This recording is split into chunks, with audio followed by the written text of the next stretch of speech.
Welcome to another episode of Light Vision Art Q&A. Of course, I'm your humble host, Alfonso Ashworth.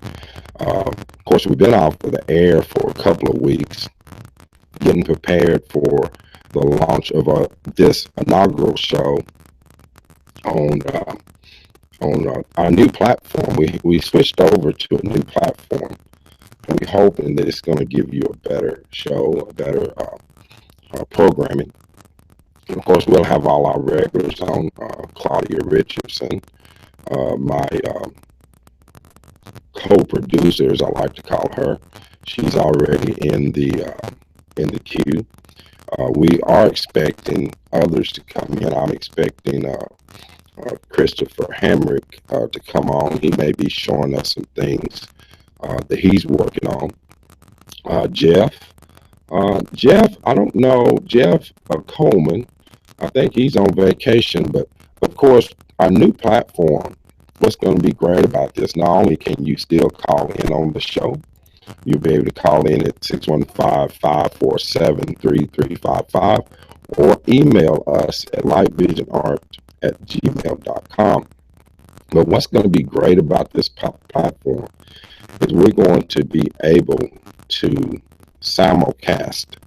Now, if you don't know what that is, we have a multicast going on at the same time. So we're simulcasting, and the guest will be on in one segment, and the viewers can watch the show from another platform. That would be like YouTube. Now, under the YouTube platform, you will be able to ask questions. We have a Q&A section, and I just popped that up for the viewers inside of my cast to see. But you can ask questions if you are in the viewing audience on my YouTube channel. You can ask us questions. Now, today and today only, I am offering a free 1-hour class to the first 5 people who asked the question in the YouTube channel. Now, I don't know how many people are watching. We have no way of knowing that right offhand, but we're hoping to get a broad audience. We had a great audience on the other platform. We just got to get everybody switched over to finding the show on this platform. So we're going to ask your help to spread the word. Not only that, we are now on Google Hangout Air, but we also have a YouTube channel called Light Vision Art. You can also find me on my website. Of course, in my website, you'll be able to go and also view the show live. So if you go to lightvisionart.simdiff.com, you can also go there and go to the section that says Live View Channels. Now, of course, we are just now working out a few of the bugs. We just noticed we got another viewer. Somebody joined in. I don't know if they're going to join us here or viewers on the YouTube channel. But if you'd like to ask the question, just check that box. If you're on the YouTube channel, you should see like a annotation box at the top of the screen that will allow you to ask the question. Now, for the new platform, the new show, today we're going to cover a couple of topics. But before I get started on the show, I want to give you some ideas, some things that we do, of course, on our programming. Places that you can find me. Of course, you can always find me here at Light Vision Art Q&A. Saturday mornings from 10 to 11. We have different guests. We have different programs. We got a great lineup for the month. We have next week, we're going to have someone named Barbara Borchard. Barbara is not only a good photographer, but she's also a judge, and she has judged photo contests, and she's going to talk about what you need to do to win those ribbons. So we're going to have her on the show next week. You can also find me weekdays on a radio program called Lion Chasers. You know, I get Lion Chasers and Live Vision Art mixed up sometimes. But Lion Chasers Radio, you can find me there every week. Of course, Christopher Hamrick just joined our video. I can see that he's in there. Chris is going to be coming on in just a minute. We're going to talk to him in just a few minutes. But you can find me there weekdays on radio. It's a national broadcast. It's a national radio program called Lion Chasers Radio. You can also check me out in the classroom at Live Vision Art, The Educated Eye. You can find us there weekdays and weekends. We do a 16-week course. We do private classes. Check this out. You can see me in the classroom as well. I can be there. We'll work with you. We'll get you going with that box with the hole in it. But you can't do hardly anything without good lenses in photography. So I recommend, if you're a Canon shooter, I recommend you use weeblenses.com. That's Jim and Marion Young. You can go on their website. You can get their lenses. They will rent them to you at a reasonable rate, and it'll be the highest quality lenses on their brand. So, in any case, thank you for joining us today. Oh, I see Chris is in our room. Let's bring Chris on. Let's show Chris. Chris, you may want to unmute yourself, but I want you to come on. What you up to, big guy? I'm just trying to figure out this new madness you got us on. Talking about madness, you are the madman. If I've ever met a madman before, that's sane, that's you, Chris. What have you been up to, big guy? I moved to Wilmington, North Carolina, and built a studio here with a friend of mine from the Marines. We served about 20 years ago. We went to tech school together in Okinawa, and he fell into photography about 7 years ago doing weddings, and I took the other route where I got my degree in photography, and we met here. So behind me is the new psych wall that we just built, and I'm working on just tidying up around here, getting things like getting the soft boxes hung and getting some more equipment in for people to come in and rent. I'll be teaching classes here. So just a big toolbox. The place is called the Workshop of Wilmington. Yeah, and I just put that. If you are in here, Claudia, if you go to if you look into our showcase, you can see the website. It's there in the showcase. It's called the Workshop of Wilmington. It's the photography, and the site will be there. And of course, Chris is going to tell us more about that.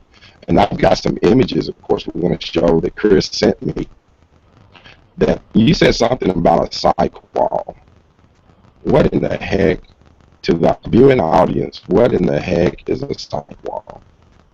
It is a wall that I think it comes actually out of German theater, but it is essentially a endless wall. It has a curve where the wall would meet the floor, so that you get a nice seamless. It's basically in the Matrix, the construct. Okay. Paint it white. You can pretty much make it any color that you want. Any gradient of gray, or you can do white. It's very popular for Avedon style of lighting. Okay, I'm going to show some of your images that you sent me. So these are some before images. Is this what you started with? Tell the viewing audience, is this what you started with? This is it. This is what I walked into. Well, they're going to be amazed what you come up with. But tell us about the studio size. What are you working with? What's your floor space here? I think it's 1,500 square feet. It's I think like 36 by 50. If somebody does the math on that real fast and it's wrong, I'm sorry, but I think that's what Jamie told me. So the psych wall itself, we painted the floor 24 feet by 20, but the actual bend in the wall. The actual cycle only goes about 20 feet, and we're going to extend it later. We'll do some stuff. Okay, I'm going to show the next image in this series. Of course, this is you constructing what we're talking about here. Am I correct? Right. This is us built. Well, he built the frame, and then I did the finishing work on it. Okay.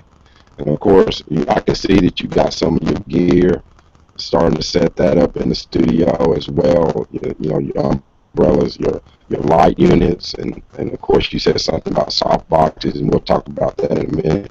Of course, this is the next image, shows a wider view of what you're doing, and explain to people why this is important, Chris. Like I said, it gives you a seamless. You don't have the crease. You don't have to try to Photoshop that out. Your floor and your wall is essentially, if it's lit correctly, you can make it basically infinity. Uh, Very popular for obviously studio shooting. Ironically, a lot of the lighting techniques that we use, we mimic what goes on outside. We're like sunlight on one side and then two stops down on the other. And here is an area where we're removing the horizon line. That way, you're just focusing on the actual model or building whatever. Essentially, you're just dealing with the person and not so much the background. Right, right. Of course, the next shot in this series that you sent me shows you even more. You coming along on drawing the board. You got to do some construction work here, right? Let's get some construction involved. Am I Yeah. correct? And Jamie was his father was a contractor, so he's the one that just enjoys building, has all the woodworking stuff. Um, I had owned a few houses, so you got to fix them up. That's where I got into doing essentially learning how to do drywall and whatnot. Okay. And then, of course, the final shot that you sent me in this series. This is what it looks like when you finish. That's amazing. That is just simply amazing, Chris. Of course, if you want to know more about what Chris is doing, you can go to his website. The website is called the Workshop of Wilmington. Of course, you can go there and see what he's doing there and doing some other things that he's working on. But is it possible for you to show us some of your studio? Yeah, I'm going to see if I don't get disconnected here, but Okay. see. Oh, fabulous. Yeah, well, there he is. There he is. But while he's It is working an older building, so I just lost a breaker. Well, we can do it. No, let me go over here. okay. Well, of course, while Chris is getting himself back on, he's doing some things. Claudia, of course, is in the area. We're going to bring her on just a minute because I know she's got some questions for Chris. I almost know she does. Of course, we got Chris back on. He's going to give us a tour of his studio that he's working on the project. Go ahead, Chris. I'm on. Yeah, you're on. Didn't like those, and I was hoping I didn't pull. So anyway, this is the actual wall itself. Mhm. And you can tell you cannot see the seam at all. It's. I mean, you really have to get in there and get close. Right, right. And even with the light situation, you don't have any light really like you would Yeah, I have have to. in the setup. Yeah. But those are I have to soft go boxes, find it correct? about that. But anyway, I also invested in some of the newer, older and newer interfit systems. I think they're very reasonably priced. Here's one of the lights. Okay. All right. Uh, Very, very good. And use and the then the manual. soft boxes, they hang on a little pulley system. Right. So you So I just built your own pulley. put Yeah. that down in there, and then you just pull it up, and just tie it off. Right. That's great. That gets everything up off the floor. Great idea. And yeah, you want to get your. I know I see a lot of people put soft boxes on the floor, and the problem is that it'll wear out the corners and the little material that the poles, the tent poles essentially, they want to poke through, and after that it's just a pain to try to repair it because that's a major point on them. I also don't like to put any other stress on them. I've seen people hanging them up against the wall at an angle. That also puts stress on it. So when they're not in use, if they hang directly down, usually you can get a little bit more light. You can see the ones behind me up there. Right. Right. So they just Right. hang directly down. And the other thing is, I mean, over time they're going to wear out anyway. The inside, the actual diffusion that they put on the inside of them Mhm. uh, is elastic corded, and that'll eventually wear out. So, what can you do? Right. Right. Well, I tell you what. Let's bring Claudia into this conversation. Claudia, if you want to come in, of course, go ahead and you got any questions for Chris? Hey, Chris. Hey, Well, how we're are you? sure gonna miss you. I'm good. We're sure gonna miss you. I wish that was a little closer. I'd love to come take some classes. Looks great. I appreciate that.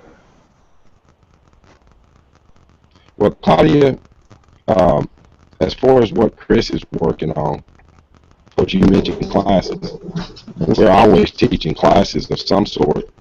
It would be a great little trip. How far is Wilmington, Christopher, from Nashville? I'm sorry, I missed that. I said, how far is Wilmington from Nashville? About a 10-hour drive. So it's a day trip for sure. But if somebody wanted to bring a little van load of people out, would you be willing to you know, show them, do like a workshop for them, like a group? What is your idea about that? Is that something you're working on? Oh, absolutely. I mean, if somebody wanted to actually come out this way, like I said, we're here to basically give photographers the tools to do what it is that they uh, essentially make the art that they do, their creativity, express themselves. Right, right. And I would like to put something together for you. And I know that our guild group, they like to go on, different trips, mostly day trips. So maybe we can pull something together and maybe bring a crew out there and let them come out and maybe spend some time out there with you. And you're not only just in studio, you're a very knowledgeable photographer when it comes up to product photography. Am I correct? I couldn't hear that. I We're said, still uh, we're still working on getting things quieter in here. oh, okay, okay. I was talking about you doing product photography. You Oh, very, absolutely. yeah. I just ordered a bunch of stuff. I got $150 in fake acrylic ice cubes. That's Uh-oh. three. We were just talking about that, about using fake um, products to do your shoots. Claudia just did a shot with a strawberry that she did a live shot with a strawberry dropping it in milk. And she actually got a photo of the month in our guild group last month, the month before, with that shot. We may try to find that shot, but if you, I think I still got it somewhere, Claudia. I may try to get it and bring it up before long. But Yeah, it's still on the Wilson County Photography Guild first well, page. yeah. So, and that's in our, matter of fact, the guild information is in our showcase. But I'm going to bring up that page. Hold on a second, so people can see this in the video. If you want to go to the Wilson County Photography Guild page, you can go to our website. It's right here. It's Wilson County Photography Guild, but it's WCPG online.org. And Claudia, if you'll type that in the chat box, I will then add that to the queue. And you can go there, and some of Claudia's work, I think it's right here, Chris. This shot right here she was able to do with the strawberry. I don't know how many strawberries she killed. and I'm sure she splattered milk all over the place. But what you're talking about doing is doing it with things that are already made, correct? Like icicles and things of that nature. People make that stuff for you to use. Am I correct, Chris? That's correct. There's a company in New York, and it's my understanding that before we got to color, they made fake ice cubes out of glass. Green Right. in it would come through, so they started building them out of acrylic, and so they cut acrylic cubes and they polish them real nice, and that's what you see in whiskey shots. It's not going to move on you. You can, and not only that, but when you get down to the physics of it, ice fall because of the density.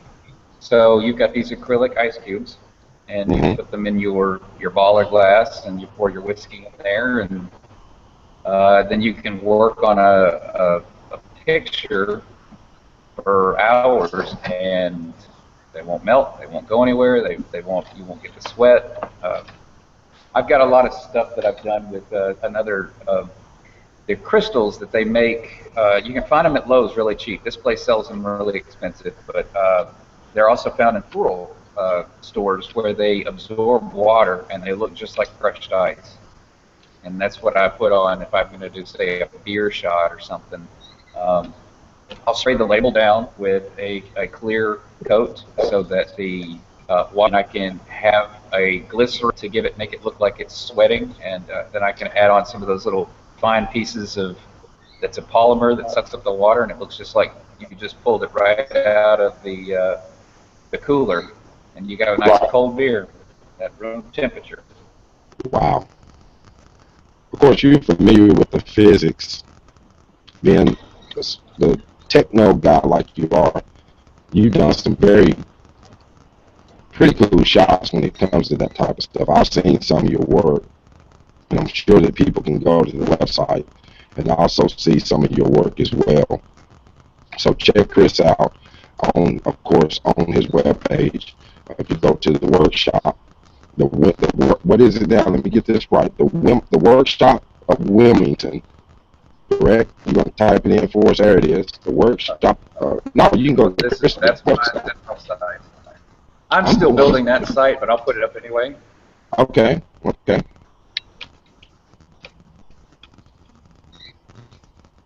And I'm going to add that website. I do have a question there for Chris. Go ahead.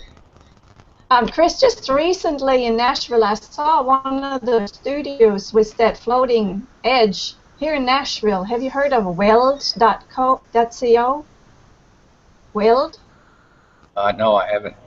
Nope. That it is, I think it's a community of, I'm looking in here at the website, a community of designers, photographers, illustrators, filmmakers. They all get together in this warehouse, renovated warehouse kind of thing, and you can rent actually their studio out as well. I'm going to put their website up here for everybody to look at. Okay. That's a white studio with that floating edge wall that you can rent out. I think you got to bring your own lighting equipment, but I just recently visited this place, and it looked pretty amazing. Okay. Very cool. Of course, and Chris would be willing to talk to someone or work with you, and if you want to work out a program for him to get with you, I'll be glad to hook people up with Chris, because I mean Chris describes himself sometimes as sandpaper. You sort of have to get to know Chris. Ain't that right, Chris? But he's a great guy. I mean, very knowledgeable in this field. And Claudia just shared something with us also, a website called weld.com. And of course, There's no M. Sorry about that. It's just .co. .co. Okay, so Yes. it's company. Yeah. All right, so we can. I'm gonna leave that into the queue. If you want to add that again, Claudia, you can, and I'll get it in the queue. Of course, we're trying out this new platform, so we really don't have a way to make it too. It's easy if you learn how to do the screen sharing. You can actually screen share. Chris had tried it the other day, and it didn't work out too well, did it, Chris? I'm still trying to, yeah. I mean, I can, let me see if I can bring, no. Okay. Or Claudia, maybe it doesn't like have you this. tried to screen share, Claudia? Oh, I think we did last time, didn't we? Yeah, see if you can screen share. Let me see. Yeah, let me see here my little note page. Yeah. Comes up? Yeah, I see. I don't know. Yeah, your page came up, so I see it on the screen. Yeah. Chris is screen sharing too. Let's go to his because this is a shot that he tried to show me the other day. And this is with that wall. Am I correct, Chris? This is correct. This is, I set up the lights, and my friend is the personality behind the business. So he brought them out here and shot them all, and I think the two of us make a pretty decent combination because I don't want to deal with it. Right. He's the fun one. I'm not the fun one. I mean, my version of fun is completely different. I want, you know, to solve problems, and Right. You're the tech. You're the engineer. You are definitely the engineer. Of course, I really appreciate you taking your time to come on this morning and getting up early enough to. Oh, that's right. You're an I got a hour. whole other hour. Yep. Yeah. You're an hour. You got an hour on me. Claudia, is there anything else you'd like to ask Chris? No, just no. Not at this point. Oh, okay. Well, I'll tell you what, Chris. We're gonna try to pull something together and try to get a chance to come out to see you. Like Claudia said, we sort of miss that you're not going to be in the area, but you've never been in the area. You've always been somebody I know that would travel just about anywhere from coast to coast. But I want to thank you, of course, for coming on today, okay? Yeah. Oh, hey, I appreciate it. And if you do come out, don't dig up a fly trap. This is the area that they grow naturally, and they made it a felony in 2014. I had to, What? the Venus fly traps, the coniferous plants that will eat flies. Yeah, they're only grow in this area. It's a 60-mile radius from Wilmington out. And if you dig one up, you go to jail. Well, I'm glad that you told us Good that. to know. That's a good thing for me to know. And of course, if you need security of any kind, Chris can help you with that as well.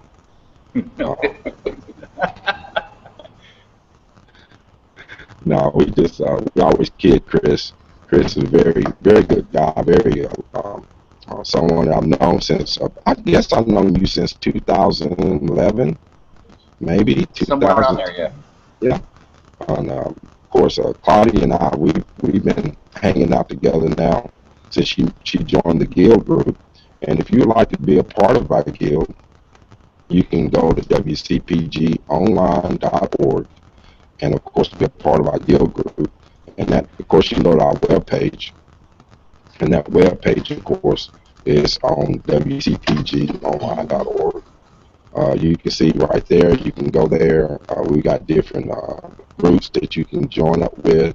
We got a membership. You can be a part of our membership, and also contact us through the website. if you want to be a part of our group. And it's like I said, Claudia, she won photo of the month with her strawberry shot. All right, guys. How do y'all? Let me ask you something, Claudia. How do you like the new platform? I like it. I feel it comes across a lot easier and cleaner than Spreecast.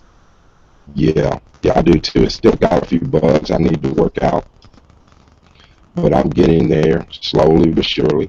Oh, that's right. You posted that our August meeting. We're going to be meeting at the Corner Pub, of course, in Mount Juliet, Tennessee, at 6:30. So if you want to be part of our group, meet us there on August the 1st at 6:30 at the Corner Pub in Mount Juliet, Tennessee.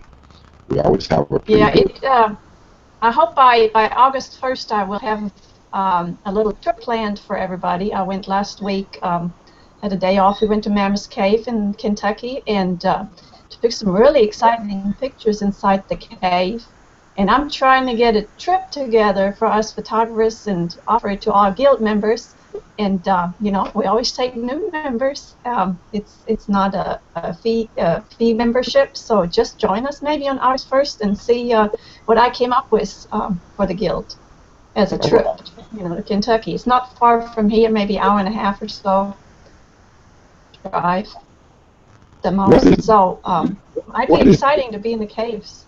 All right, yeah, because I saw some of those shots that you had, and they're quite fascinating. Yeah. Chris, what is this on the screen? I figured Claudia might get a kick out of this. This is an artist I found a few months ago. I have to find her equipment, but she's able to sync. Well, what she does is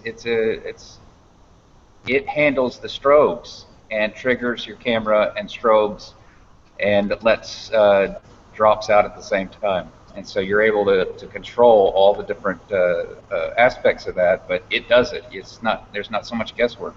And so she takes different colored liquids and just drops them in there and builds all these amazing. I don't know any more of her stuff. See if I can get into her photo stream real quick, but yeah, it's the equipment was something like a few $100s. It plugs into your camera, it plugs into your strobes, and apparently she's doing mushrooms. Hope she's not eating those. Actually, some of these are edible. She's added a lot to her. Hey, some of those drops look like mushrooms, you know. It all ties together. Wow, that's neat. Very good, very good. So that's someone else that, Chris, you need to see if we can line this person up and get them on the show. I would like to talk to this, you know, see what they're doing, how they're doing it. So maybe Lori White. Okay, we may be able to contact her. Yeah, and see if she would like to be, you know, come on as a guest and give us some ideas of how she did some of these water droplets. That's pretty nice. That's a pretty cool shot right there. Very, very geometric in its shape and form. It's amazing how nature, once you stop it, once you get to see it, stop motion like this, it's just quite amazing.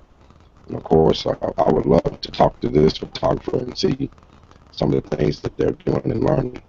But of course, this is why we come on Live Vision Q&A, because you never know what somebody's going to bring to the table.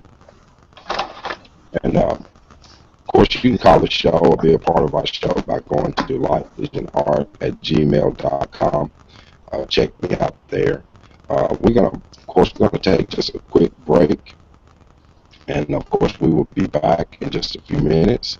Give our people time to get their thoughts together. We're going to finish up the show, but we'll get some things together, and I'll be right back.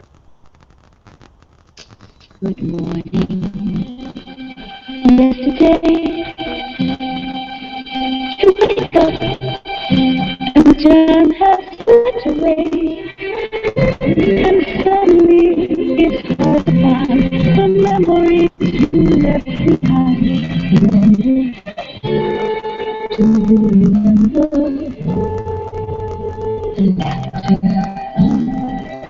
and the tears, the shadow of misty yesteryear. You get the yearning now and then to bring the moment back again. Will you remember the time of your life?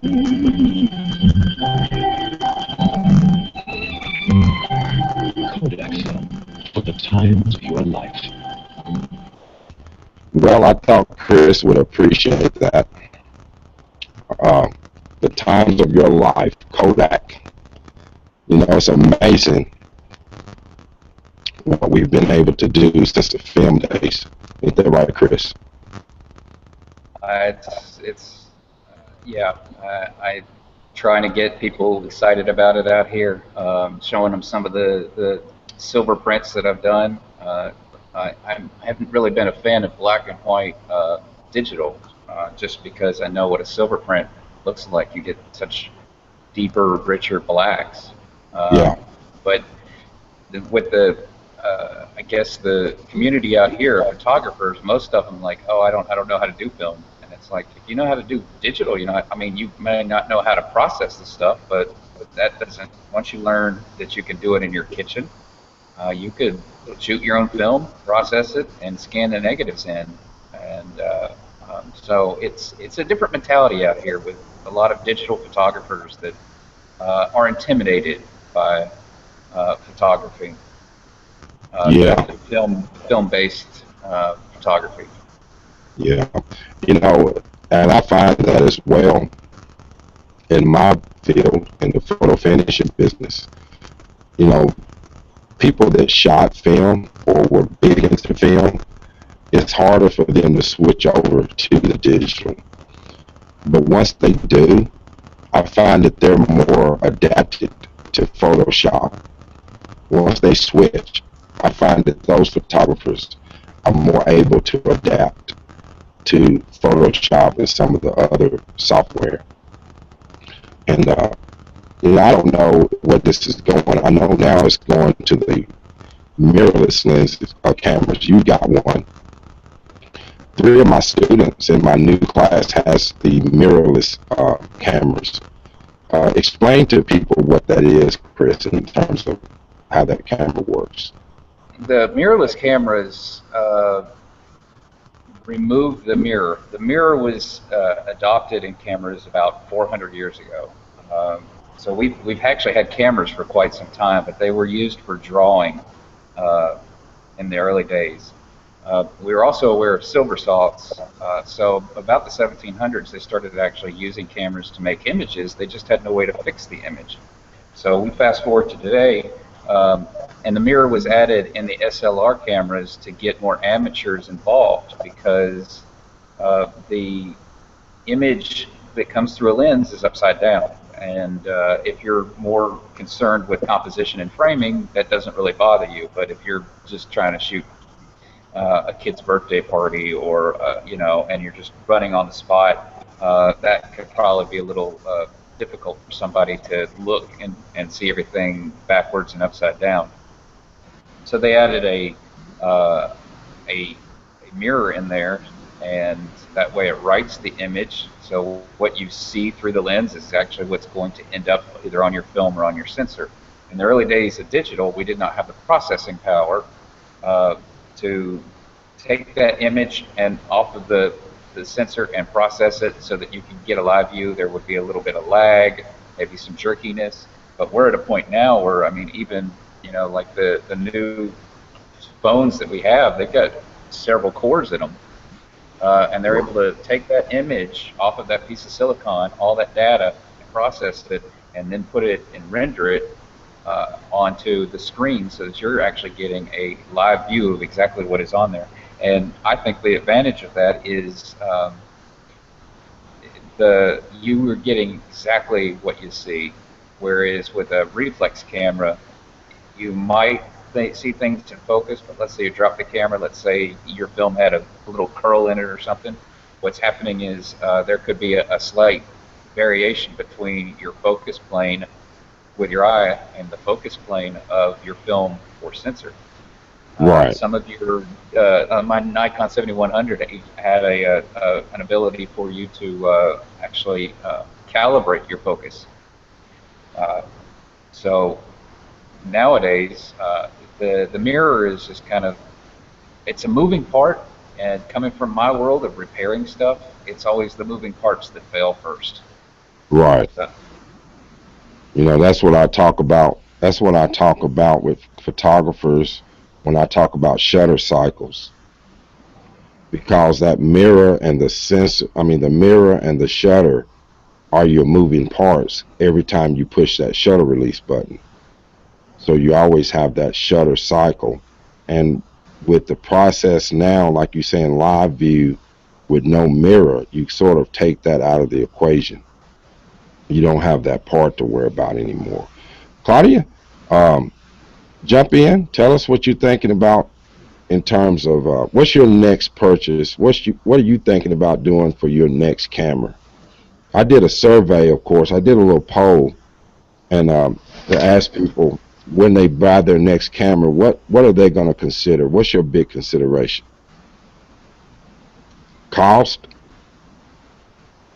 Cost for sure, you know, and if you know me long enough now, you know that I usually don't purchase something just because I want to. It's because something broke or it's not working anymore.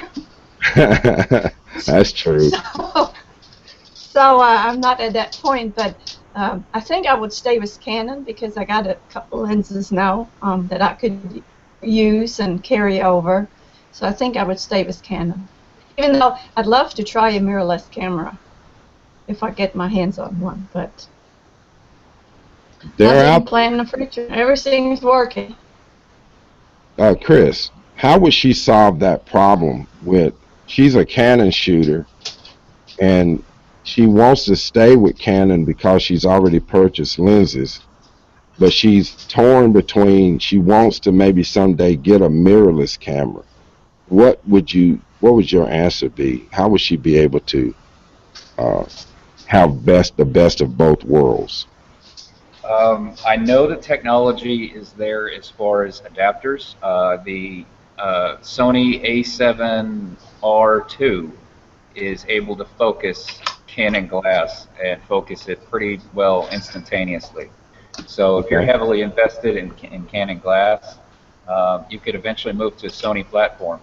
Um, I had several old Nikon film lenses, so having the camera talk to the lens wasn't necessarily a consideration for me. Hmm. And I manually focus anyway, so that was another reason that I went with the Sony, was because I've got a 1.2 Nikon 50 millimeter lens, and the Sony's, when you go into focus, you can there's a little button that'll let you literally zoom in on that part of the sensor. So I can zoom in up to, I think it's 11 or 12 times, really get on somebody's eyeball, get it perfectly focused, and then zoom back out, of something that I couldn't do with the digital SLRs. And the older SLRs, at least the film ones, they had a little pentaprism in there, and it had Right, a split in there that would let you know that if you were on focus or not, because it would, it would break. Yeah. right. So that was a disadvantage that I had using old film lenses with my Nikon digital SLR. But now with the Sony, it's just a matter of time before Sony and the people that are making adapters, and there's several companies. Metabones is one. I went with a Photo Duo, and there's another company like Nova something. Those are pretty expensive. They're nice. The one I purchased was $70, and it has a ring in there. So even if you've got, say, a Nikon G lens where you don't have the aperture ring on the newer lenses, you can still adjust your aperture. You just have to know which aperture you're putting it on. So I know that the Sony A7R II will focus Canon glass. And that's a big consideration, and that's fine because Canon is really just their primary thing is they're an optics company, so they make phenomenal glass, but they don't want to really admit at this point that all the sensors that Sony is building, like the sensor that is in my A7 II, is the same sensor that's in the Nikon 750. So Nikon's not making their own sensors. And there's enough rumors out there that suspect that they're all pretty much using the same sensors anyway. Yeah, Canon just doesn't want to. No, it's a Canon sensor. And if you get into you calibrate your stuff, it doesn't matter. I know that's another thing in this area where they want to know what camera you shot it with, and it doesn't matter. It's just a box with a hole in it. Right. Still. Well, and to add to that. To add to what you just said, Chris, one of my students and one of our guild members, Jeff Coleman, he shoots a Sony uh, uh, mirrorless camera, and he's got Canon lenses on that camera. Some of the old ones, some of the old FD lenses, where of course, you have to manually focus. So there you go, Claudia. You can do that on a budget and get that mirrorless camera and keep the lenses you have. So I think that solves part of your problem. The other part is, will you let go of that money? That's right. Will you release that money to get it done? Okay. Right. But thank you, Chris. Great information. I wrote the model down, and I'm going to take a good look at it. Okay, it's something we do every week that we call, of course, Claudia's tip of the day. So here we go. Straighten up. all right. Now let me give you your intro. Okay. Let me get your intro together for you.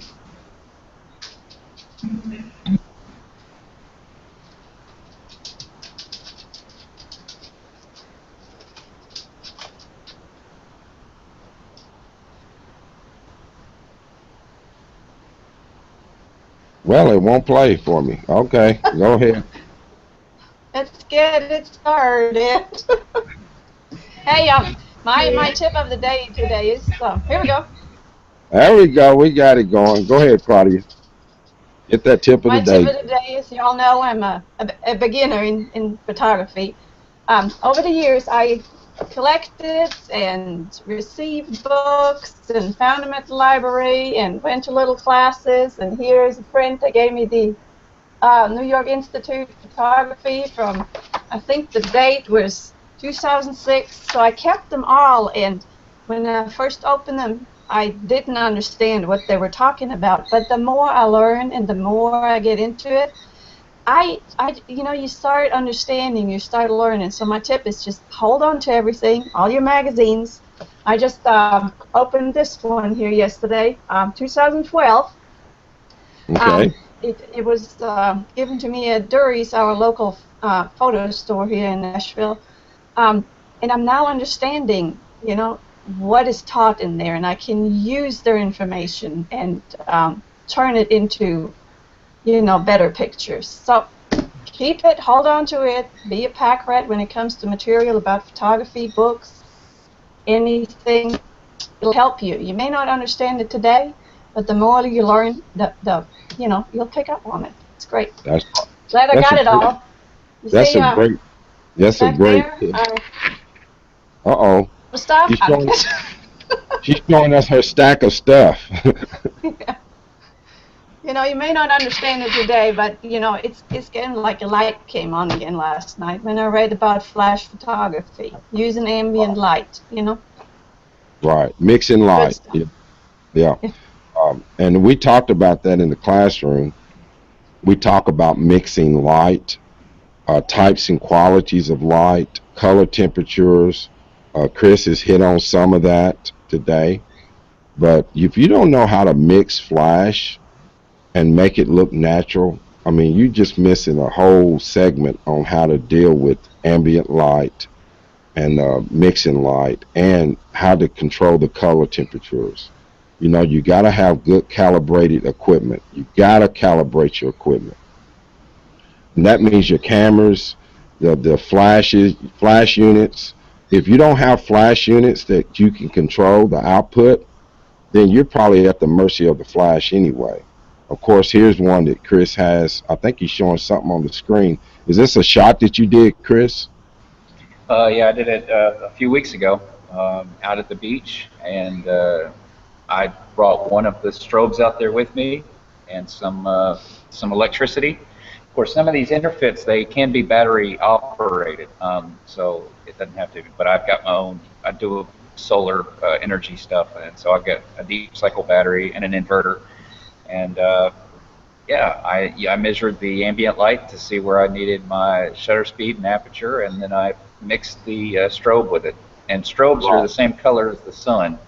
Yes, it So is. I can so tell. you don't have to worry about having like where in the lights in the studio, these are fluorescent bulbs above me are supposed to be 6400 Kelvin, and then you've got tungsten modeling lights in here that are more yellow. They're around 3200, 2700 Kelvin. Um, Right, and these are all aspects of my intermediate course, teaching people the different colors so that they can start to see that. right. Yeah, we get into that as well in my classroom. We touch on that as part of being the creative element. You can learn how to do aperture and shutter, and you know you can learn all some of the techniques. But if you, at the end of the day, if your shot does not trigger an emotion, if you can't trigger an emotion from someone, it's because the quality of light, you may not have the right quality of light, because that's what triggers our emotions. And of course, you were talking about that in terms of using your strobe, 6400 Kelvin versus 3200, 2700 Kelvin. You know, how to get those two lights to match or mix is very important. But of course, I want to thank you two for coming in on the inaugural show. We didn't get any questions, Claudia. They missed out.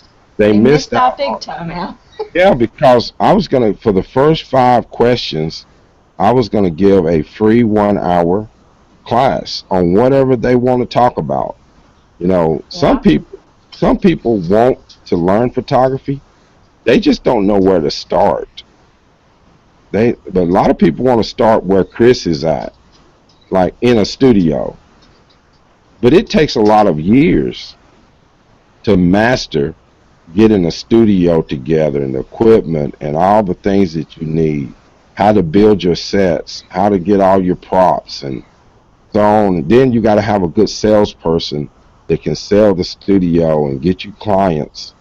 And then you have to keep those clients. That means you have to be able to keep them coming back. And that's not always easy because it's very competitive. I don't know about the Wilmington area. The Nashville area is very competitive. In terms of population, Chris, quickly, what size of a city is Wilmington and the population there? I have no idea.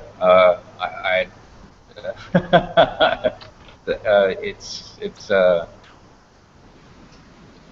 I know that there's a lot of actors. I can go that far. I know they shoot Eastbound and Down. Under the Dome is shot out here.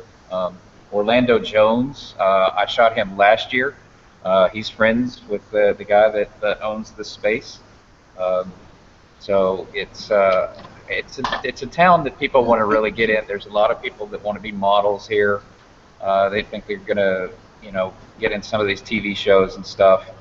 Um, but the size, I don't know. I hadn't even looked it up. I was more concerned with the Venus flytrap thing, and don't dig one up, you'll go to jail. And I didn't know what they were like.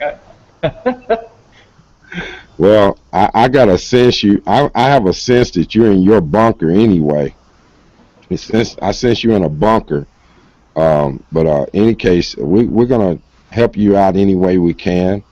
And anything that you want to come back on the show and discuss, you are welcome to come back on.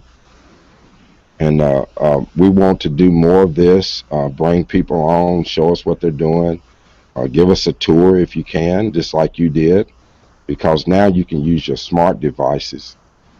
You don't have to be tethered to a computer. You can actually be a part of the show on your smartphone, your tablet, or even your laptop if you have it, where you can go remote.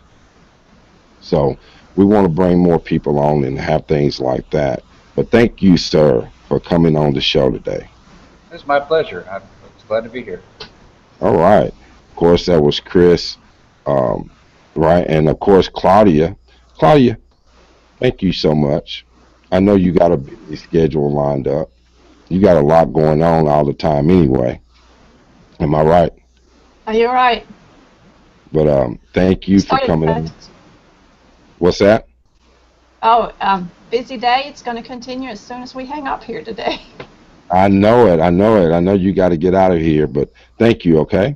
Really appreciate it. Welcome. Anytime. All right. Of course, that was Claudia and Chris. They were part of the show today, and I really want to thank them. And of course, I want to thank the rest of you guys who have been out there. And if you didn't see the show live, don't fret. The show will be on the YouTube channel, and it'll be available for you to share with others, so we can get our viewing audience back to our standards. When we were at Spreecast, we really had a lot of viewers that were coming in because of the platform. So we got to build our audience again. But I have no fear that we're going to be able to do that with the team that I've put together, with people like Chris, Claudia, Jeff Coleman, and others. Next week, like I said, we're going to have Barbara Borchert. She's going to come on and talk about judging photographs. She's very good. She was in Chicago. She's from the Chicago area, and they have a huge camera clubs up there, and they're very competitive. And Barbara is going to talk to us next week about how photographs are judged and what you can do to make your photographs better. Uh, Following that, we're going to have a couple on that's part of this area, this artist. I'm not going to tell you who they are, but they are artists in a different sort of way. And at the end of the month, we're going to have a young artist on named Lee Strader. If you have not met Lee, this guy is phenomenal. He's a very good he will draw on any darn thing. Right now, he's working with wood. That's his thing. He's working with wood. And we're going to have Lee come back on the show, on our show, and he's going to show some of his art. And we're going to talk to this young man about what he's got planned. The sky's the limit with him. But of course, I want to thank you folks for coming in today. And as always, we're getting ready to wrap things up. And I want to say God bless our military. God bless our patrol officers, our men and women in uniform. I want to thank them. And I want to thank everyone who has decided to get up this early and come on and listen to Light Vision Art Q&A. I'm Alfonso Ashworth. And of course, I want to thank everyone that has been a part of this program. You can find me here on Saturday mornings from 10 to 11 a.m. Central Standard Time. And of course, Chris, thank you, sir. Claudia, thank you, ma'am. I really appreciate it. You guys are troopers. But I want to say God bless you, God bless America, and peace.